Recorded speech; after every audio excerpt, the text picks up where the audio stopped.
Welcome back, friends.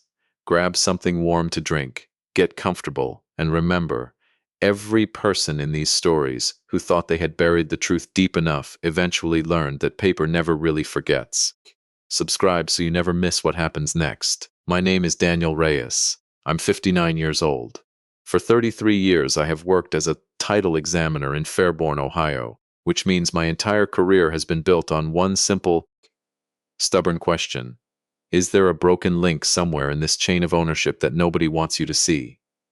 3 days before my daughter Claire's wedding, I found a sealed letter in the back of her closet, wrapped in a plastic grocery bag, dated the week my wife Eleanor died, 9 years old, never opened by me.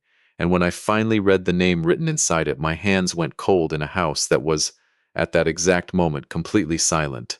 I want to tell you how I got there, because it didn't start with the letter. It started 3 weeks earlier, with a text message that arrived while I was refilling the bird feeder on my back porch. Dad, please don't bring up Ethan's parents at dinner. They have a complicated history, and I don't want it turning into a thing. I read it twice, then I set my phone on the porch railing and finished filling the feeder, because that was what my hands needed to do while my mind caught up. Complicated history. I had heard variations of that phrase for 2 months now, ever since Claire got engaged to a man named Ethan Cormier, and every time I heard it, it told me a little less about his parents and a little more about how carefully Claire had been coached on what to say about them. I should tell you a little about who I am, because it matters later. I am not a wealthy man. I am not a former detective or a retired federal agent, the kind of father these stories usually give you. I read deeds for a living. I sit at a desk with a magnifying lamp and a stack of county records, and I look for the one sentence, buried on page 11 of some 90-year-old document, that says a piece of property was never legally transferred the way everyone assumed it was. A missing signature. An easement nobody disclosed. A lien that got paid off but never officially released. My whole career is proof of something most people don't want to believe. That a lie doesn't disappear just because everyone agreed to stop mentioning it. It sits there in the county recorder's office, waiting for somebody patient enough to go looking. I raised Claire alone starting when she was 20. Her mother, my wife Eleanor, died 9 years ago, after what should have been a routine hip replacement, in the rehabilitation wing of a place called Cedar Line Manor in Kettering. She went in for physical therapy and she never came home. I don't like to say much more than that, even now, because for years I told myself the not knowing was something I had made peace with. I hadn't. I had just gotten quiet about it. After Eleanor died, I worked every overtime shift the county would give me. I sold her car because I couldn't stand to look at it in the driveway and told myself it was for practical reasons. I learned to braid hair from a laminated instruction card I kept taped inside a kitchen cabinet, because Claire was 14 and there was nobody else to do it. Over the years that followed, I paid for her orthodontist, her first semester of community college when her scholarship fell through, the security deposit on her first apartment, and $42,000 toward the wedding venue. She and Ethan picked out on a bluff overlooking a reservoir 40 minutes from our house. I am not saying this to complain. I am saying it because when a father spends 18 years quietly closing every gap his daughter's life opens up, he starts to believe he has earned the right to ask one simple question. Who are you marrying into? Apparently, I hadn't earned that right at all. 3 days after that text message, I drove out to a restaurant called the Mill House, which sat on the edge of a creek in Beaver Creek, the kind of place with hanging string lights and a wine list longer than the menu. Claire hugged me at the door. She looked happy in the particular brittle way that told me some part of her had rehearsed being happy that night. Then Ethan arrived, shook my hand with both of his, told me to call him Ethan instead of Mr. Cormier, sir, which nobody had called him, and ordered a bottle of something I couldn't pronounce. Dinner went smoothly enough through the appetizers. Claire talked about seating charts. I complained mildly about Ohio weather in October. Ethan told a story about a real estate deal that made the table laugh. If you had walked past our booth, you would have seen an ordinary family getting ready for an ordinary wedding. Then, somewhere between the entree and the second bottle of wine, I set down my fork and asked, as casually as I could manage, when I would finally get to meet his folks. Claire's eyes went to Ethan before they went to me. Not naturally, automatically, like she had been waiting for that exact question and had already handed the answer over to him in advance. Ethan dabbed his mouth with his napkin before he spoke, and his voice stayed level and warm the entire time, which somehow made it worse. My family's had some hard years, Daniel. There's history there my mom doesn't like revisiting. I hope you can respect that Claire and I need to protect some things right now. I nodded slowly. I understand protecting things, I said. I'd just like to know what I'm protecting my daughter from. Something flickered behind his eyes. There and gone so fast, I almost convinced myself I'd imagined it. He smiled again. Nothing you need to worry about. I promise. That's the sentence that should have ended the conversation. Instead, Claire said something that landed harder than she probably meant it to. I asked whether his parents were definitely not coming to the wedding at all, and she said quietly, staring at her plate, "They come from a really different world, Dad." I don't want anything to feel awkward. Awkward. Such a small, harmless word. Except I understood exactly what she meant by it, and it had nothing to do with his parents. She was talking about me. The title examiner in the 12-year-old Buick. The man whose good jacket came from a department store outlet, instead of wherever people bought jackets in whatever world Ethan's parents came from. For the first time since Eleanor died, I wondered whether my daughter had started looking at me through somebody else's eyes. I drove home the long way that night, through streets where porch lights glowed, and somebody 2 doors down was grilling, despite the cold, ordinary October evening sounds all around me. I sat in my driveway with the engine ticking as it cooled and asked myself the same question 3 or 4 different ways. Maybe Ethan's family really did have old wounds. Maybe I was becoming the kind of stubborn old man who can't accept that his daughter has grown up and made her own choices. I wanted very badly to believe that. I sat there long enough that the neighbor's dog started barking at me through the fence, which is usually a sign a man has been sitting in his driveway too long, thinking. I want to be honest with you about something. If the story had ended there, I think I would have let it go. I am not naturally a suspicious man. 33 years of reading property records has taught me that most gaps in a chain of title turn out to be nothing more than a clerical mistake from 1974. I told myself this was probably the same kind of nothing. A prickly, private family, protective of old grief, nothing more sinister than that.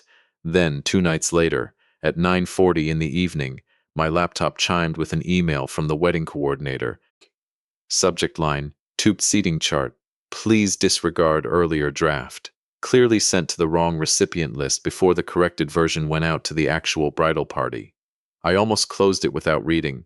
Instead, out of nothing but habit, the same habit that has made me good at my job for 3 decades, I scrolled through the table assignments, bridesmaids.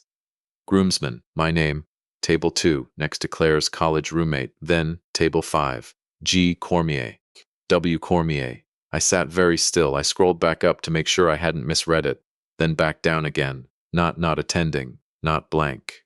2 assigned seats with names at a table with place cards already ordered, according to the note beside it. My heartbeat did something strange. It slowed down instead of speeding up. That has always been my particular curse. When something feels genuinely wrong, some deep, quiet part of me gets calmer, not more frantic, as if my whole body understands that panic is a luxury I can't afford yet. I printed that page. I set it on the kitchen table next to a cold cup of coffee, and I read it 3 more times, and each time it said the same thing. Somebody had told the wedding coordinator that Ethan's parents would be there.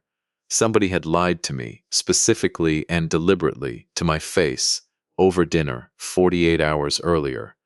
I looked toward the mantel, where a photograph of Eleanor still sat exactly where it had sat for 9 years, laughing in a green cardigan she always insisted made her look heavier than she was. "You were wrong about that cardigan," I said out loud, to an empty living room, because apparently that is what a widower does at 10 o'clock on a Thursday night when his world has quietly cracked open. The room, predictably, did not answer. I want to pause here and tell you something about the profession that shaped how I responded to what I found next. because it matters more than you might expect. In my line of work, we have a phrase for a property record that looks clean on the surface, but has a defect buried somewhere in its history. A clouded title. Everything appears fine until you trace the chain back far enough, and then you find the one transfer that was never properly recorded, the one signature that doesn't match, the one 30-year-old lien that technically still attaches to the land, no matter how many people have owned it since. My late wife used to tease me about how I brought that habit home with me. "You don't trust anything until you've seen the paperwork, Daniel," she told me once, laughing, early in our marriage, while I double-checked the title on the very house we were about to buy together, even though her father had vouched for the seller personally. "Trust the paper trail," I told her, only half joking, not the smile. She rolled her eyes and married me anyway. I thought about that phrase a great deal over the next several days, because it turned out to be more prophetic than I ever could have guessed. The morning after I found the seating chart, I woke at 6, the way I have for 33 years, even though I could sleep until 9 if I wanted to. Old habits outlive the reasons for them. I made coffee, fed the 2 cardinals that show up on my back deck every winter, and sat down at the kitchen table with a legal pad. At the top of the page I wrote one line: "Who are the Cormiers, really?" I looked at that sentence for almost a full minute. Then I told myself I was being paranoid, that a father chasing shadows 3 days before his daughter's wedding was the last thing anybody needed, and I very nearly tore the page off and threw it away.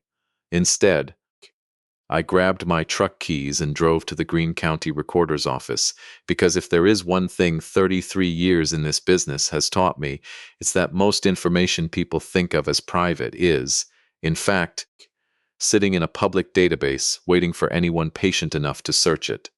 The clerk at the front counter, a woman named Sandra I'd known professionally for years, waved me toward an open terminal without asking why. I typed in Cormier. 61 results came back. Most of them meant nothing. A retired couple in Xenia, a foreclosed lot from 2009, a farm parcel 2 counties over. I spent an hour and a half scrolling through names that led nowhere, rubbing the back of my neck, muttering to myself in a way that made Sandra glance over twice to make sure I was all right. Then I stopped searching individual names and tried something different. I searched LLC filings instead, because that is where money likes to hide when it doesn't want a face attached to it. 3 results came back for Cormier Family Holdings LLC, registered 2 years earlier, managing member listed as Walter G. Cormier, registered agent address in Beaver Creek, roughly 18 minutes from my own front door. 18 minutes. Not another state. Not a complicated history somewhere far away. 18 minutes. The whole time Claire had been telling me his parents lived out of state and preferred to stay out of things. I sat in that chair for a long moment, with my hand over my mouth, the way you do when a piece of information rearranges something in your chest before your brain has finished processing it.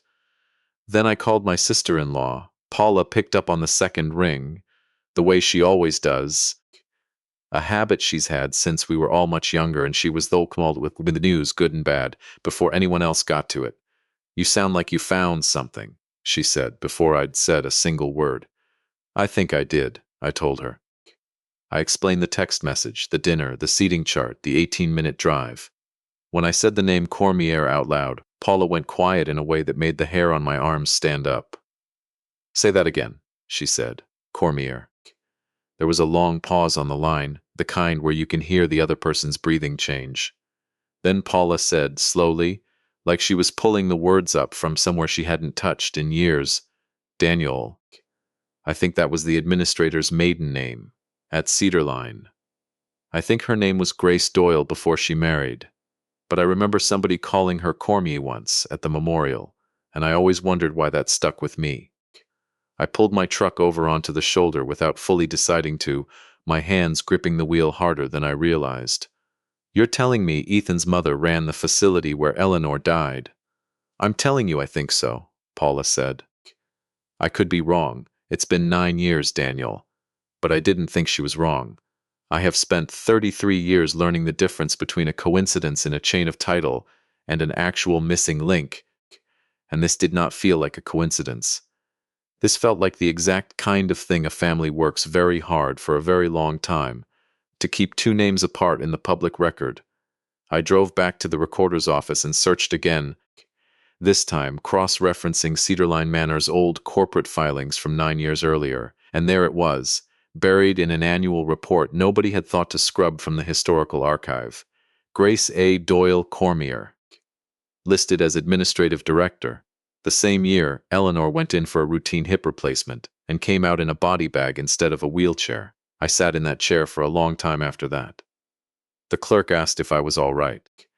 I told her I was fine, which was the second lie I told that week, and it wasn't even close to the last one I'd hear before this was over. That evening, I drove out to Beaver Creek without entirely deciding to. The way you sometimes find yourself already halfway through a decision before your conscious mind has finished arguing about whether to make it.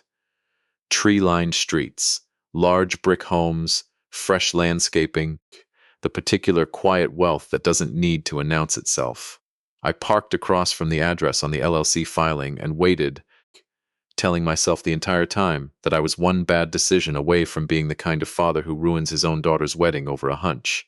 40 minutes later, a black SUV pulled into the driveway. Ethan climbed out first. Then Claire, from the passenger side, laughing at something he'd said. The front door opened before they'd even reached it, and a silver-haired woman in her 60s hurried out to meet them. Not politely, not the way you greet a stranger's fiancé for the first time, but the way you hug someone you have known and loved for years. A tall, gray-haired man followed behind her, clapping Ethan on the shoulder with the easy comfort of long familiarity, family, not estranged, not out of state, not a complicated history nobody wanted to revisit. Family, 18 minutes from my front door. Hugging my daughter like she'd been coming to Sunday dinner there for years. Something in my chest went very still and very cold at the same time, and I sat in my truck in the growing dark with my hands on the wheel, and I finally let myself think the sentence I had been avoiding all week. Claire knew, and she looked me in the eye and lied anyway. I stayed parked across the street until the porch light clicked off, and the black SUV pulled back out of the driveway 40 minutes later, headed toward town. I want to tell you I had some clear plan at that point, some steady investigator's instinct guiding my next move. I didn't. I sat there with the engine off, watching my own breath fog the windshield, feeling something I hadn't felt in 9 years, the particular, specific fury of realizing a door you'd assumed was simply closed had actually been locked from the inside by someone you trusted, on purpose. I followed them. I'm not proud of it. And if you'd asked me a month earlier whether I was the kind of man who tails his own daughter through Beaver Creek at 7 o'clock on a Tuesday night, I would have told you absolutely not. But grief and 33 years of chasing broken paper trails will change what a man believes about himself. They stopped at a small diner tucked between a hardware store and a shuttered pharmacy. I didn't go in. I took a booth by the front window of the coffee shop across the lot instead, where the glass gave me a decent reflection of their table, and I ordered a slice of pie I never touched. Most of what drifted across the parking lot got swallowed by traffic noise and the wind, but every so often a sentence carried clean enough to catch. Ethan's father, Walter, said something about the house being the cleanest asset once the paperwork clears. Grace answered him low, and even, the kind of voice that has spent decades being obeyed without needing to be raised. Old cases don't come back unless somebody pays to dig them up. I felt that sentence land somewhere behind my sternum. I didn't know yet exactly what case she meant, but I recognized the shape of it, the particular, practiced calm of people who have said sentences like that before and watched them work. Then I saw Ethan slide a folder across the table toward Claire. She barely glanced at the pages before she signed something at the bottom. No hesitation. The pen already moving before her eyes had finished the first paragraph. I caught 2 words on the header before the folder closed again. Family transfer. I drove home that night without turning the radio on, which for me is usually a bad sign. The house smelled the way it always smells. Old books, day-old coffee, cedar from the front closet Eleanor lined years ago, and I never got around to changing. I walked straight to the hall closet, past the winter coats to the cardboard box on the top shelf that I had promised myself. 9 years ago, I would never open again. Eleanor's handwriting still covered the lid in blue marker. Insurance, don't lose. I smiled. Despite everything. Still organizing my life from beyond it, I thought. I carried the box to the kitchen table and lifted the lid, and dust drifted up into the overhead light exactly the way it had the last time I'd looked inside. Years ago, before I finally stopped looking. Hospital invoices, physical therapy paperwork, a stack of sympathy cards I never had the heart to throw away. And then, near the bottom, a thick manila envelope from the attorney who had handled our settlement with Cedarline, back when I was still too exhausted, too broke, too grief-stricken to keep fighting a facility with better lawyers than I could afford. I remembered every meeting in that envelope. I remembered the attorney telling me, gently but plainly, that pursuing this further could cost tens of thousands of dollars I did not have, while I was still paying Claire's community college tuition and the mortgage and a stack of medical bills insurance had quietly declined to cover. So I signed, not because I believed Cedarline had done nothing wrong, because grief, given enough time and enough bills, makes a man tired enough to surrender. Underneath the settlement paperwork, in a slim internal folder I barely remembered keeping, I found a photocopied memo, the kind of routine administrative document nobody thinks to hide because nobody thinks anybody will ever go looking for it 9 years later. My eyes went straight to the signature line at the bottom. Blue ink, still legible after almost a decade. Grace A. Doyle, Administrative Director. I sat down slowly. Outside, a car alarm went off somewhere down the block and then stopped. Inside my kitchen, the past had just walked back into my life, wearing a name I hadn't said out loud in 9 years, and it had apparently been sitting 18 minutes from my house the entire time. I want to tell you what happened next in the order it happened, because the order matters. I did not go looking for Eleanor's private letters that first night. I was searching for something else entirely, an old itemized bill I half remembered, something with dates on it that might tie back to the settlement timeline and help me understand exactly when Grace Doyle had left Cedarline and reinvented herself as Grace Cormier. I dug down past the insurance folder, past a stack of get-well cards from Eleanor's church friends, and my hand closed around something wrapped in a plastic grocery bag, tucked into the very bottom corner of the box where it would be easy to miss unless you were digging with a purpose the way I was that night. It was a sealed envelope. My name was not on it. Claire's was. The seal had already been broken. Carefully, along one edge, resealed with a thin strip of tape that had yellowed with age. Someone had opened this years ago and tried, not very well, to make it look like it hadn't been touched. I sat with that envelope in my hands for a long time before I did anything at all. I want you to understand something about me here, because it's the truest thing I can tell you about this whole story. I am not a man who reads other people's mail, even 9 years after the fact, even when the mail in question belonged to my own dead wife and my own grown daughter. I have spent my entire career respecting the line between what a document reveals and what a person is entitled to keep private. I sat at that table for the better part of an hour, turning that resealed envelope over in my hands, telling myself it wasn't mine to open. Then I remembered the diner, the folder, family transfer, Grace's voice saying old cases don't come back unless somebody pays to dig them up, and I understood, with the particular cold clarity that 33 years of reading broken chains of title had trained into me, that whatever was inside that envelope was not simply a private grief between a mother and a daughter. It was, somehow, connected to everything happening right now, and my own daughter had been carrying that connection, sealed and silent. For 9 years, I did not open it that night. I want to be honest about that too. I called Claire instead, at 11:15, which I never do, and she picked up, sounding half asleep and immediately alarmed the way you do when your father calls after 11. "Dad, is everything okay?"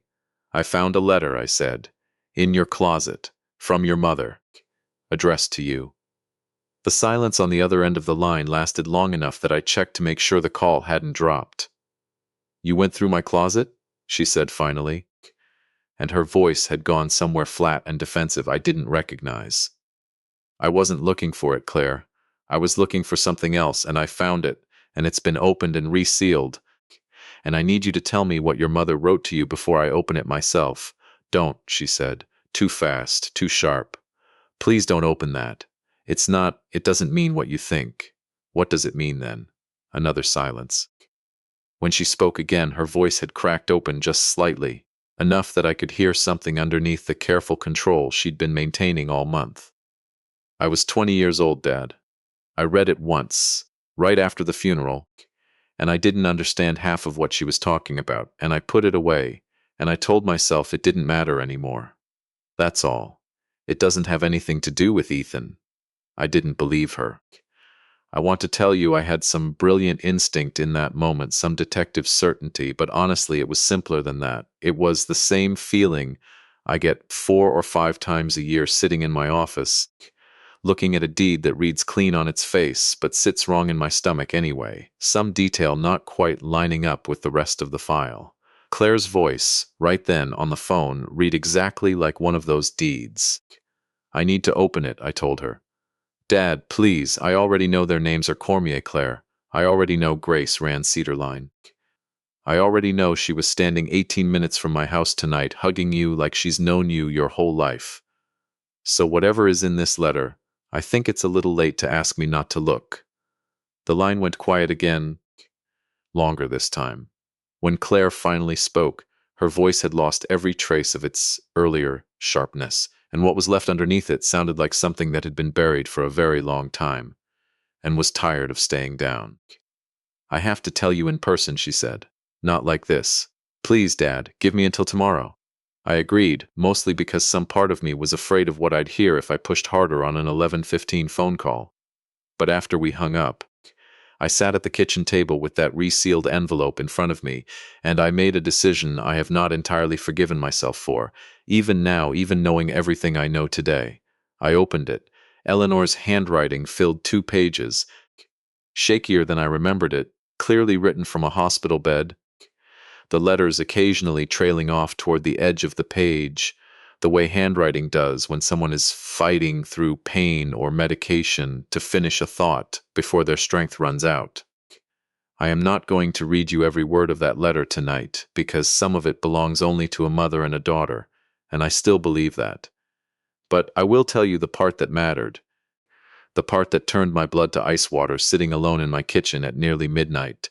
Claire, sweetheart, there's a boy here, works the front desk on weekends, can't be older than 16, quiet, polite, very careful with his handwriting, too careful, if that makes sense. Today I watched him and the woman who runs this place, Grace, going through the medication logs together in the hallway outside my room, low voices, and something about the way they were correcting the pages made my skin crawl, though I couldn't have told you why at the time. I asked one of the nicer nurses about him afterward, and she got very quiet and changed the subject fast, which told me more than an answer would have. I probably won't be here to see you grow up the way I wanted to, and I hate that more than I can put into words. But if you ever hear that name again, Cormier, promise me you'll ask questions before you trust the smile. Your father taught me that. Trust the paper trail, not the smile. I sat there for a long time after I finished reading. Outside, the wind had picked up, rattling the storm door the way it does every October, and I barely heard it. My wife, 9 years ago, dying in a bed in a facility I had trusted with her care, had watched a teenage boy quietly altering medical paperwork under the direction of the woman who ran the place, and had written a warning to our daughter about it in what turned out to be one of the last things she ever wrote. And Claire, 20 years old, grieving, overwhelmed, had read that warning once, filed it away as something she didn't understand, and then, 9 years later, fallen in love with a grown man who shared exactly the name her dying mother had told her to be afraid of. I don't believe Claire connected the two things right away. I want to be fair about that, because fairness matters to me, and because I know what it is to be so buried in grief that important details slip past you unprocessed. But somewhere along the way, at dinner, maybe, hearing his mother's first name, or seeing some document with the Cormier family holdings letterhead on it, I believe some part of my daughter recognized the name from that letter and made a decision, consciously or not, to keep it buried, rather than look at what it might mean for the wedding. She had already fallen in love with the idea of "I didn't sleep that night." I sat at the kitchen table with Eleanor's letter, the settlement folder, the Cedarline memo, and the property records I'd printed laid out like evidence on a table that had once held Claire's homework and, later, wedding magazines with corners folded down on dresses she loved. Around 2 in the morning, I did something I hadn't done in longer than I want to admit. I picked up the phone and called Denise Castellano, the attorney who'd handled my will 2 years earlier, and left a voicemail asking her to call me first thing, telling her only that it was urgent and that it involved Claire's wedding. She called back at 7:30 sharp, sounding like a woman who had learned a long time ago not to waste words before coffee. "Daniel, you said urgent." I told her everything: the text message, the dinner, the seating chart, the property records, Cedarline, the letter. When I finished, there was a pause on the line long enough that I checked whether the call had dropped, the same way I had with Claire the night before. "That's not paranoia, Daniel," Denise said finally. "That's a pattern. And patterns, in my experience, don't announce themselves as loudly as you'd think. The people running them are usually smart enough to keep everything looking clean on the surface. Which means if you walk into that rehearsal dinner and start shouting accusations, you'll look like a grieving old man who couldn't let his wife go. You need to be smarter than that. You need proof, not outrage." "I have proof," I said. "You have pieces," she corrected me. "Pieces need to be organized before they mean anything to anyone who isn't already inside this family's grief with you." She was quiet for a moment. "Bring me everything you have. Today, if you can manage it. And Daniel, don't confront Claire alone before we talk. Whatever she tells you today, you need a clear head to hear it, not a father's anger." I promised her I would try. I am not sure, even now, that I entirely kept that promise, because 2 hours later, Claire's car pulled into my driveway, and the moment I saw her face through the windshield, pale, red-eyed, 20 years old again in every way that mattered, every careful, lawyerly instruction Denise had given me evaporated, and all that was left was a father whose daughter had been carrying her mother's last warning alone for 9 years, and who was finally about to tell him why. Claire didn't wait for me to open the door. She was already halfway up the porch steps by the time I got there, wearing the same gray Ohio State hoodie she'd worn the week after her mother's funeral. No makeup. Hair pulled back the way it used to be when she was 19, and the whole world felt too heavy to bother getting dressed for. For a moment, I saw both versions of her at once. The grown woman about to get married in 3 days, and the grieving girl who used to fall asleep on my shoulder on this same porch swing because the house felt too quiet without her mother in it. "Hi, Dad," she said. "Hi." Neither of us moved for a second. Then I stepped aside, and she walked past me into the kitchen and stopped cold when she saw the table, Eleanor's letter, the memo, the property printouts. All of it laid out in the same neat rows I use when I'm tracing a broken chain of title back through 80 years of county records, because apparently that's simply how my mind organizes a crisis now, family or otherwise. She sat down across from me without being asked. For a long moment, neither of us said anything. Finally, she reached out and touched the corner of her mother's letter, very lightly, the way you touch something you're afraid might dissolve. "I was so scared of this letter," she said, "for years. I used to think if I just never opened it again, whatever she was warning me about would just stay hypothetical, like it only became real if I looked at it." "When did you realize it wasn't hypothetical anymore?" She closed her eyes. "The night Ethan first said his mother's name to me. Grace. I felt something go cold in my stomach, and I told myself it was nothing, that Grace is a common name, that I was being ridiculous.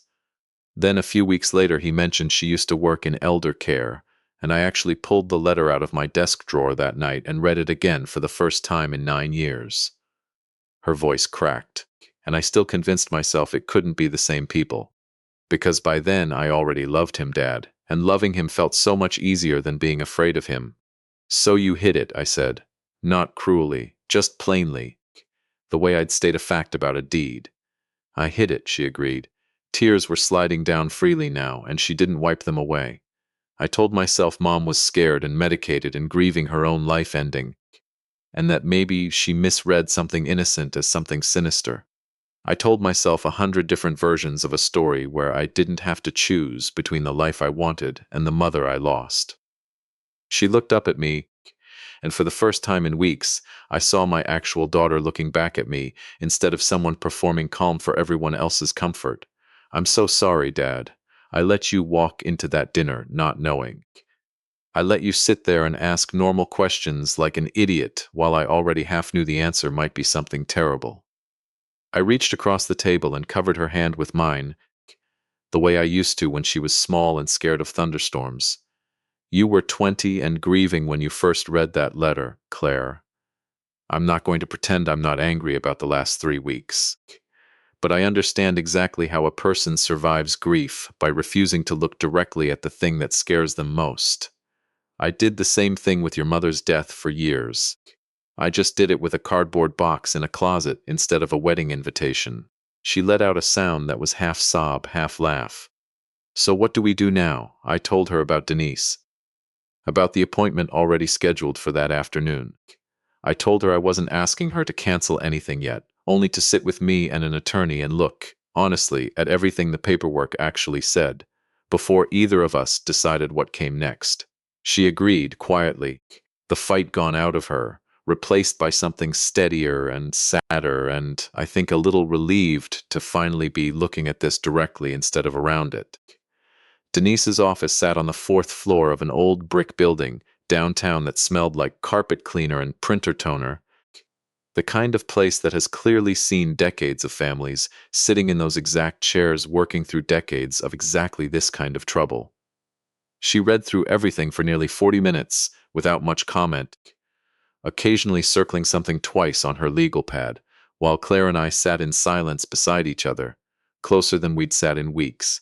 When Denise finally looked up, she took off her glasses and set them down with the particular deliberateness of someone about to say something she wanted taken seriously. "Here's what I see. Cormier Family Holdings LLC was registered 2 years ago, right around the time Ethan and Claire started dating seriously. The registered address ties directly back to Grace and Walter's home. And this." She tapped the family transfer document Claire had signed at the diner without fully reading, which Claire had brought along at my request. "This is a preliminary transfer authorization tied to future inherited real property. In plain terms, it's paperwork that treats your future house, Daniel, as an asset already being counted against pending your eventual passing, structured through a family trust Ethan's parents control." I felt something go very still and very cold in my chest. The same feeling I get 4 or 5 times a year staring at a title defect that's about to cost somebody their home. "They're borrowing against my death. They're borrowing against an expectation," Denise said carefully, "which is its own kind of ugly, but it's not necessarily illegal on its own. Families do questionable estate planning all the time. What concerns me more is the pattern underneath it. Grace's administrative history at Cedarline. The altered medication logs your wife described watching a teenage boy help falsify. A settlement your family signed under financial duress 9 years ago that frankly reads to me like it was designed to be signed under duress." She looked at Claire. "And a fiancé who let you believe his parents lived out of state and barely spoke to him, when in fact you were having dinner at their house regularly enough that his mother greets you like family." Claire's hands were shaking in her lap.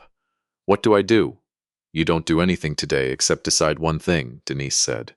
"Whether you want the truth handled quietly, between family, or whether you want it handled the way truth usually needs to be handled with people like this, in front of witnesses, where they can't simply talk their way back out of it afterward."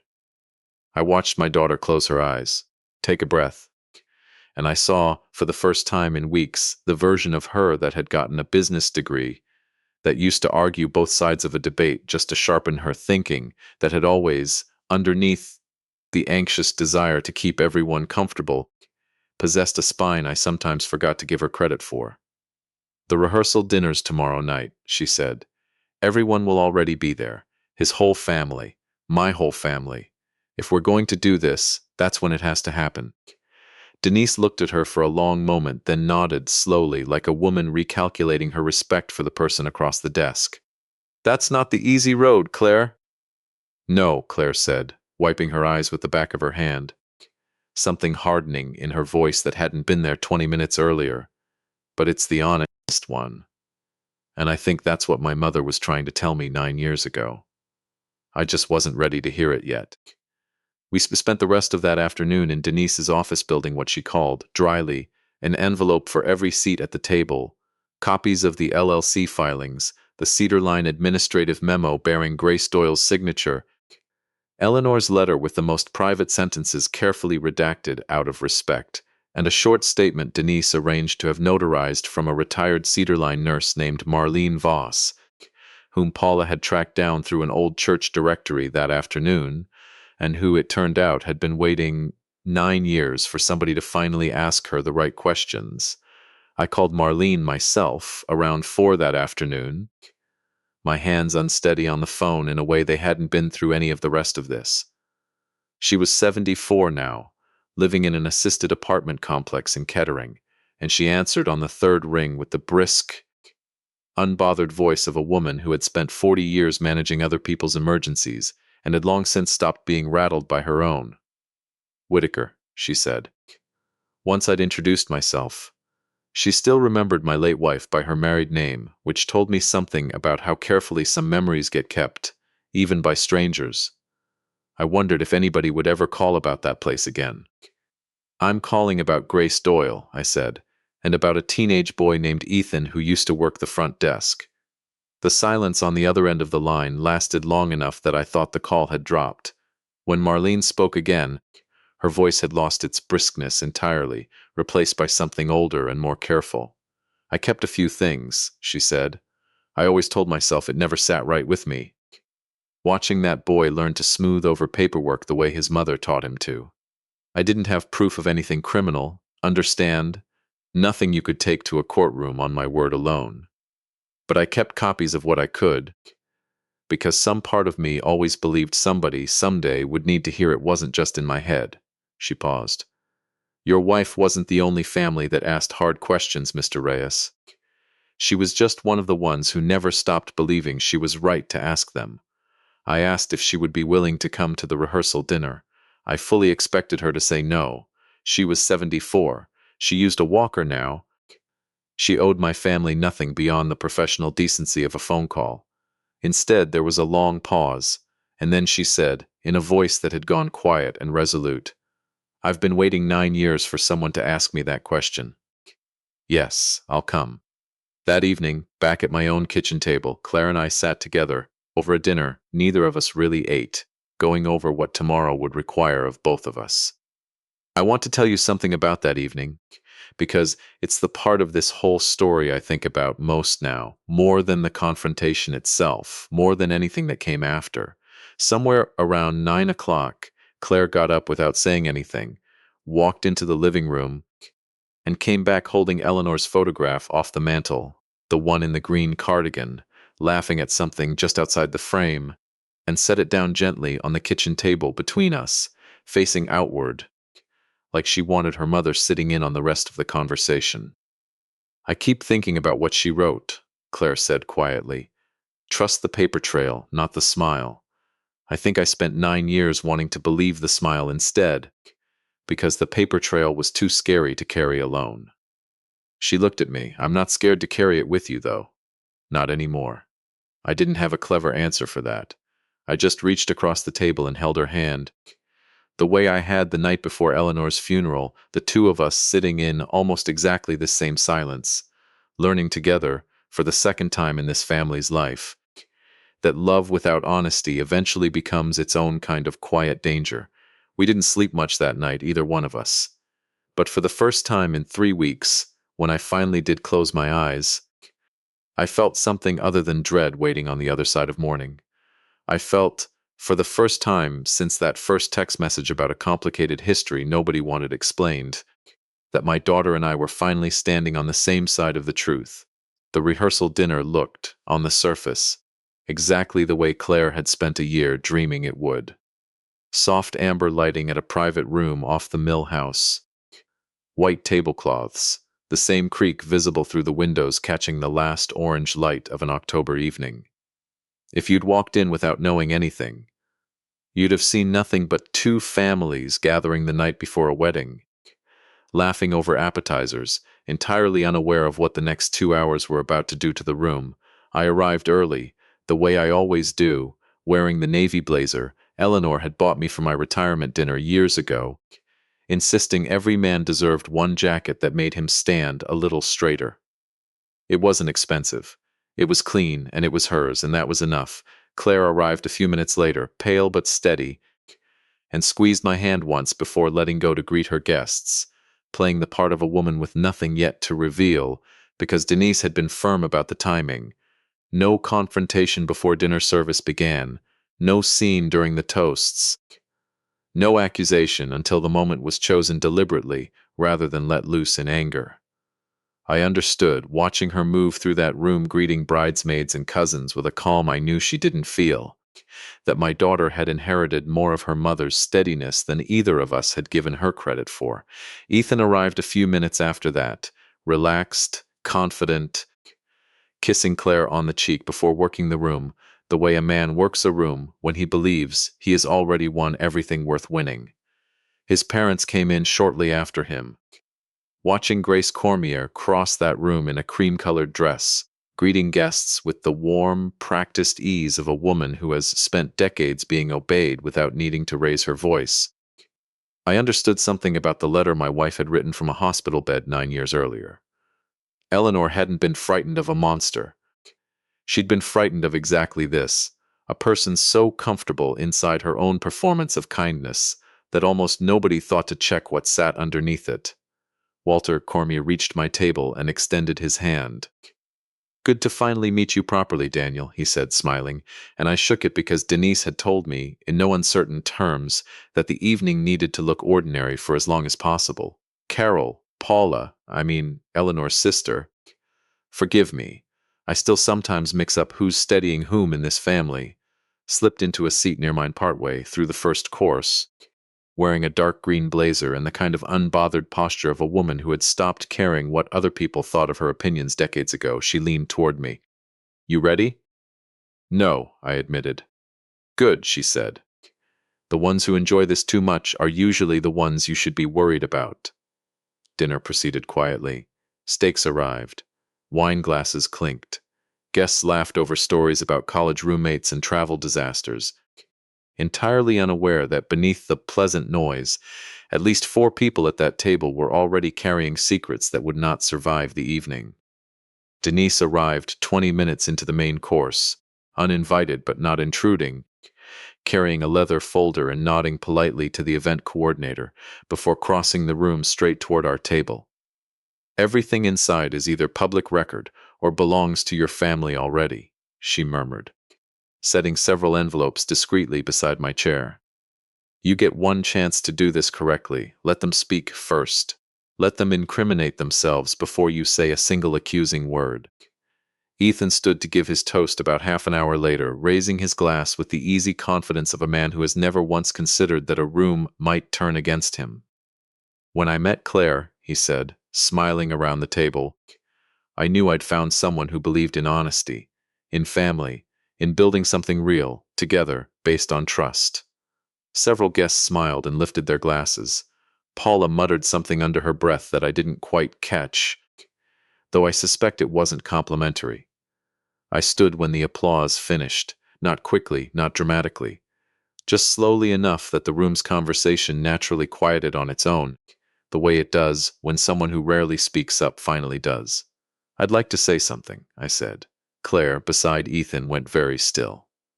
"When my daughter first told me about this wedding, I began.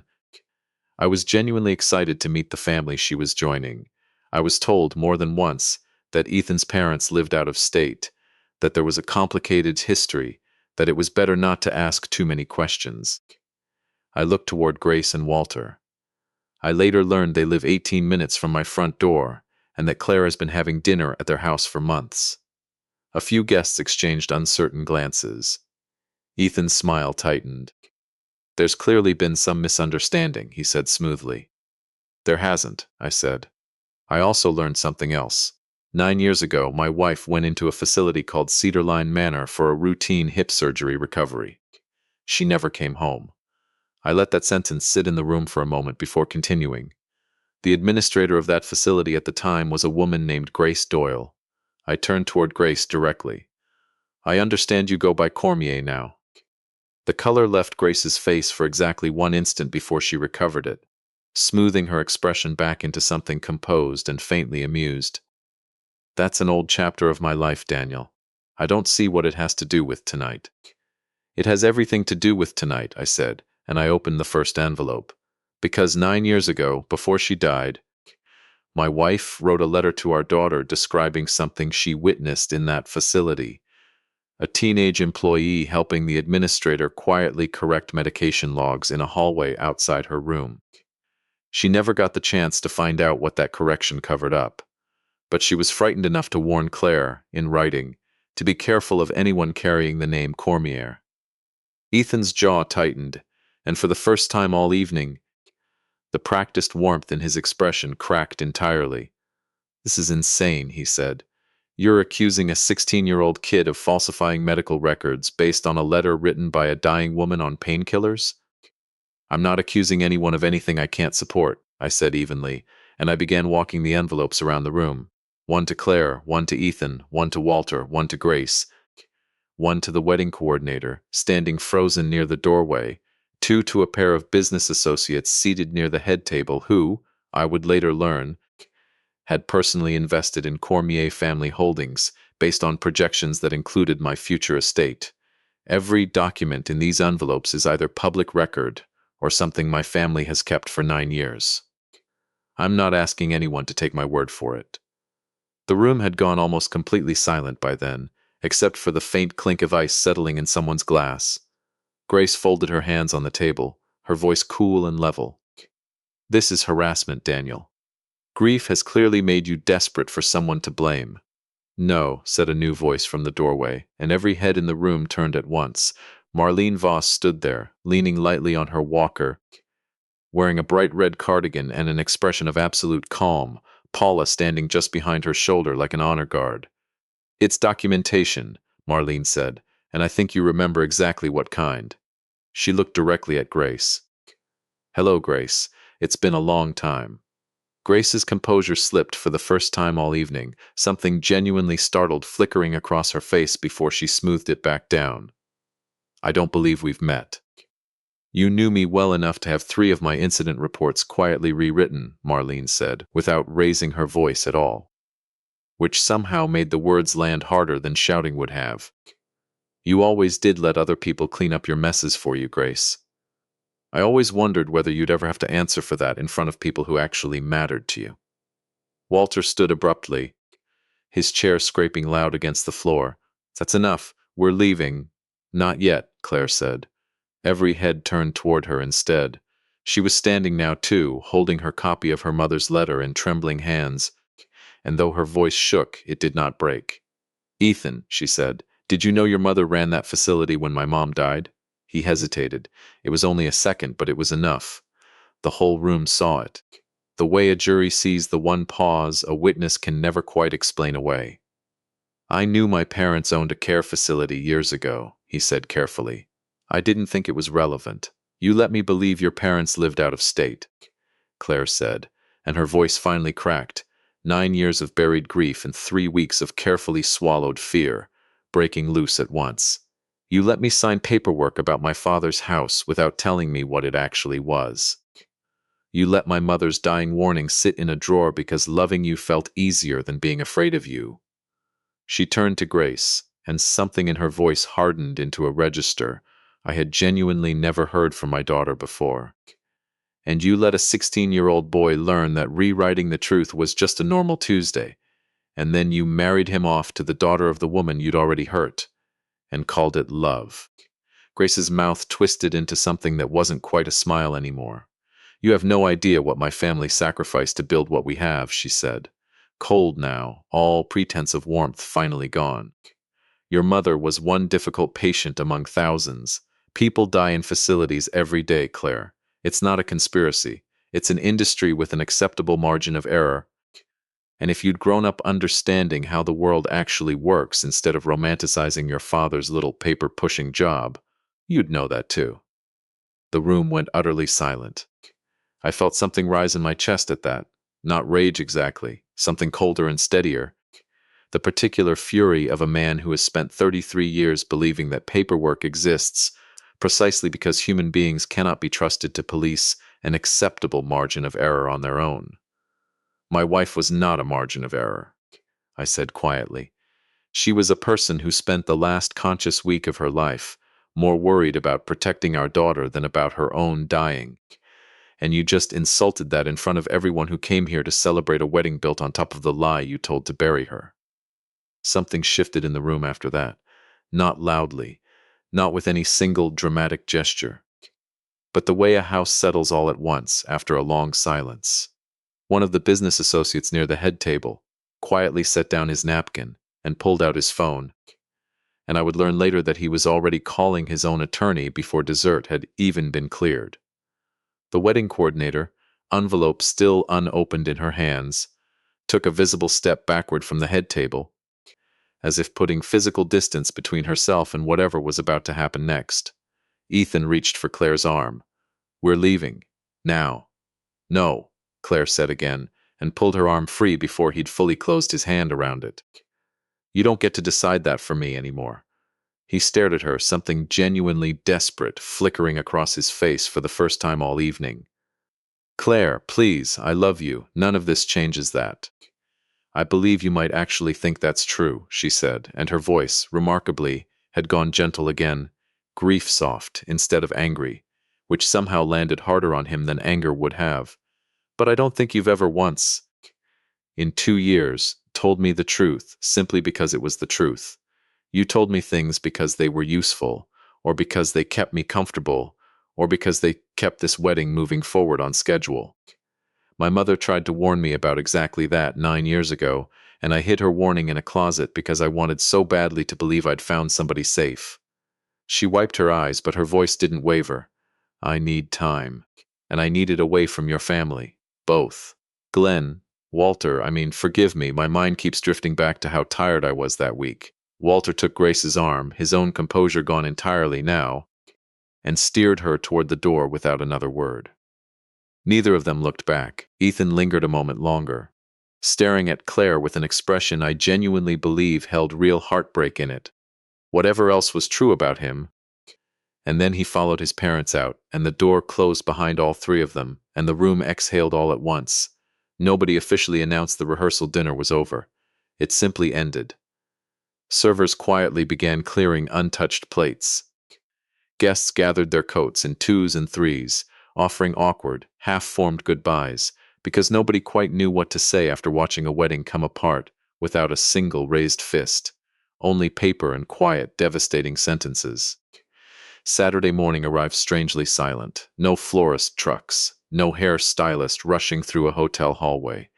Claire called the venue just after 8, then the caterer, then the photographer, each cancellation costing another fee neither of us mentioned out loud that morning, because some numbers matter less than others on a day like that. In the weeks that followed, things moved the way real consequences usually move. Slowly, quietly, without the satisfaction of a single dramatic courtroom moment. One of Ethan's business associates, the one who'd pulled out his phone at the rehearsal dinner, confirmed to Denise that Cormier Family Holdings had been using projected family asset transfers, including, eventually, my own house, as collateral to court additional investors. A second investor came forward not long after with the same story. Then an elderly widow in Xenia called Denise's office after reading about the canceled wedding in a small local piece the county paper ran, saying she believed Cormier Holdings had pressured her into selling property below market value 2 years earlier. The same pattern Patricia, "Marlene, I keep doing this. Forgive an old man his tired week." The same pattern Marlene had described watching unfold at Cedarline decades before under a different name. None of it alone proved anything criminal. Together, it built something regulators and attorneys couldn't ignore. 2 pending investment deals connected to Ethan collapsed within the month. Cedarline's ownership records came under fresh scrutiny by the state licensing board, 9 years too late to matter to Eleanor, but not too late, I hoped, to matter to whoever came through those doors next. Claire didn't come by for 12 days after the rehearsal dinner. I counted, though I never meant to. On the 13th afternoon, her car pulled into my driveway, and she came in wearing the same gray hoodie, and we sat at the same kitchen table where all of this had unfolded, 2 cups of coffee cooling untouched between us. I keep thinking about what I owe you, she said finally. Transandation fees. The venue deposit you already lost. I've paid what I can, but there's more, and I was wondering. She couldn't finish the sentence. She didn't need to. I understood exactly what she was asking, and for the first time in this entire ordeal, I finally understood what I needed to say back. I already gave you everything I promised for this wedding, I told her gently, reaching across the table to take her hand. But I'm not going to use my pension, or your mother's memory, to rescue you from a debt built by someone else's dishonesty. What I will do is help you build a budget, help you find a good counselor, sit with you every Sunday for as long as it takes to feel like yourself again. She started crying quietly. Not from hurt this time, I think, but from something closer to relief. That's not what I expected you to say. It's not punishment, Claire, I said. It's a boundary. Your mother tried to teach me that a father's love isn't the same thing as unlimited access to whatever he has left to give. I finally understand what she meant. Over the weeks that followed, Claire found a smaller apartment closer to town.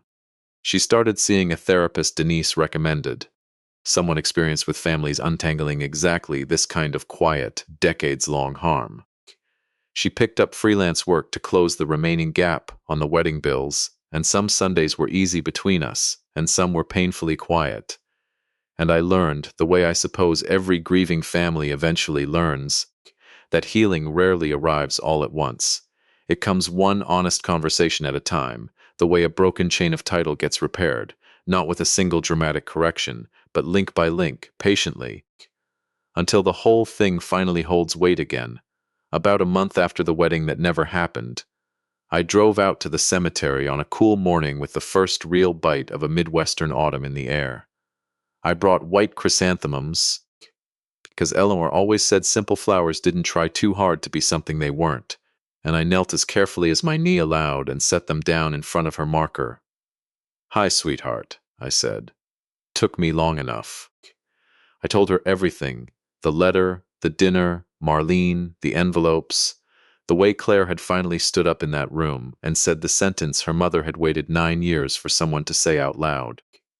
I told her I was sorry it took me this long to trust the paper trail instead of the smile, even though it was her own advice, given to me half-joking on the day we bought our first house together, years before either of us could have imagined how much we'd both eventually need it. Then I sat there a long while in silence, not because I had nothing left to say, but because for the first time in 9 years, I finally felt like she already knew. These days, my house is still quiet, and my old truck still needs a new coat of paint, and my knee still predicts bad weather better than the local news does. But something in me has genuinely changed. For years, I believed being a good father meant saying yes often enough that my daughter would never have to feel hardship again. I was wrong. Sometimes the most protective thing a parent can offer isn't another yes. It's the courage to finally say, clearly and out loud, that the paper trail matters more than the smile, even when the smile belongs to someone you desperately want to trust. I still love my daughter with everything I have left. That never changed, and it never will. What changed is my understanding that love without honesty eventually stops being love at all, and simply becomes permission. And permission, I've learned, is exactly what people like Grace and Ethan Cormier spend their whole lives quietly searching for. Looking back, I don't think the real victory was that the wedding never happened. The real victory was that my wife's last warning, buried in a closet for 9 years, finally got to say the thing it was written to say. If you've ever had to choose between keeping the peace in your family and finally telling the truth that breaks it open, you already know exactly how hard that choice is. I'd love to hear, in the comments below, what you would have done in my place. If this story meant something to you, hit that like button, subscribe for more real, honest, family-centered stories, and I'll see you in the next one.